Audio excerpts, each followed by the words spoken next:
Have you ever heard about the Green Children of Woolpit? Of course you have. How could you not have heard about one of the most famous cryptozoological mysteries of all time? This is the strange and mysterious story of the Green Children of Woolpit. Okay. Maybe that's a bit of an exaggeration. But it's definitely one of the stranger stories from cryptozoology's long history.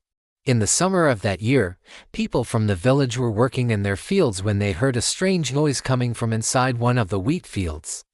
Even after much coaxing, the only words they could get from the children were where, which seemed to be some sort of greeting, and liada, which seemed to mean good or thank you. There the children seemed to settle down and adapt well to life in England. The boy took to hunting, while the girl spent her time helping out around the house. See, the priest who wrote the story down, while clearly thinking that the story was genuine, also seemed to think that there was some sort of moral to the story, and he added those morals to the text. We don't know for sure who the original source was, though it may have come from a letter sent by a monk who was present at the time. Still, the gap between the supposed event and the writing of the story is pretty big, and a lot can change in 100 years. It's likely that we'll never know exactly what happened to these mysterious children. The question is, do you think that they were fairies who fell through a portal to another dimension? Do you think they were simply from somewhere else in England? Or do you think that the entire story was made up by the priest? Let me know your thoughts in the comments below. The second problem is that the only record we have of the story is the priest's book. He may have just made the whole thing up, or he could have embellished it for attention. And third, and maybe most importantly, is that the story doesn't make a whole lot of sense. Why would the ground swallow the children and then spit them out 6 days later? Why did they have green skin? What was the point of sending them to live among humans? And why did they have a hard time communicating with the humans? Maybe it was because they were from a parallel dimension and time moved differently there. Or maybe it was because they were fairies. I don't know. The story's kind of vague on the details. Now, these morals are pretty strange, especially for the time period, and seem to indicate that the priest either knew that the story wasn't true or was making the story more sensational to drum up attention. Well, as with most cryptozoological mysteries, there are a few different theories. The most popular theory is that the story was completely made up by the priest, or at least that he heavily embellished the story to make it seem more exciting than it actually was. This is mostly due to the strange morals he added to the story. It seems unlikely that someone in the 1100s would write a fantasy story for children, but this could have been one of the earliest examples of that. Also, many people have pointed out that the story seems to show a clear influence from the fairy tradition in medieval literature. Though this is the most popular theory, it's not the only one. Some people believe that the children truly were fairies or elves who fell through a portal to another dimension. Others think that the children were real, but that they were suffering from a rare medical condition that turned their skin green.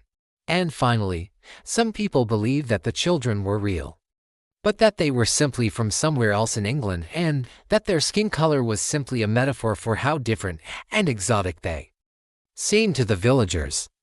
For example, the priest says that God allowed the children to live among humans so that they could learn the difference between good and evil, stating that they were like Adam and Eve in the Garden of Eden. He also said that the father should have kept the children with him and taught them how to speak, and that they were probably elves or fairies, saying that we shouldn't trust people who claim to be Christian but aren't. Despite living with Sir Ralph for 3 years, the children never once revealed where they came from or even their names. All they would ever say was that they came from a faraway land where everyone's skin was green. From this, they became known as the Green Children of Woolpit. While no one understood what the children were saying, it seemed that the children understood what was being said to them. They were coherent and answered questions appropriately. Both of them eventually became very sick. The girl died soon after, and the boy lived only another 2 weeks. As the boy was dying, he was visited by a priest, and supposedly confessed to the priest that he had been born in Cornwall and that his mother was a woman named Isabella. He also told the priest that when he and his sister were playing in the woods, the ground split open and they fell inside and remained underground for a period of 6 days. After that, they apparently emerged from the ground in the place where they eventually met the people of Wootton. The priest, believing the story to be true, wrote down the boys' confession and put it in a book, along with an account of the entire strange tale. The book survives to this day and is called The History of the Wonderful Children of Woolpit. But the language barrier meant that no one could communicate with them properly. At first they thought it might be rabbits, but whatever it was, it didn't sound right. When they went into the field to investigate, they found 2 small mounds with 2 small holes at the top. Not really knowing what to do, they left the mounds alone and went about their business. But when they returned later, the mounds were gone and in their place were 2 children. This is the story of 2 children who came out of the ground in the English village of Woolpit, who spoke an unknown language and whose skin was green. In 1191, a small village called Woolpit sat just outside of the town of Thetford in what is today Norfolk, England. The children were obviously malnourished and very dirty. They had no clothes on except for a belt made of straw around the waist of the girl. And they were both so covered in dirt that it was hard to tell if they were boys or girls. After getting the children cleaned up a bit, it became clear that they were indeed a boy and a girl. Around the ages of 12 and 9 respectively, they still had no idea how they got there or where they came from. When the townspeople brought them before the local lord, Sir Ralph Devane, in hopes that he would be able to figure out where they came from, the children began speaking in a language that nobody understood. Not really knowing what else to do with these mysterious children, Sir Ralph took them back to his manor house to live. Though the children seemed happy enough living with Sir Ralph, their health started to deteriorate. Now, this is where things start to get a little weird.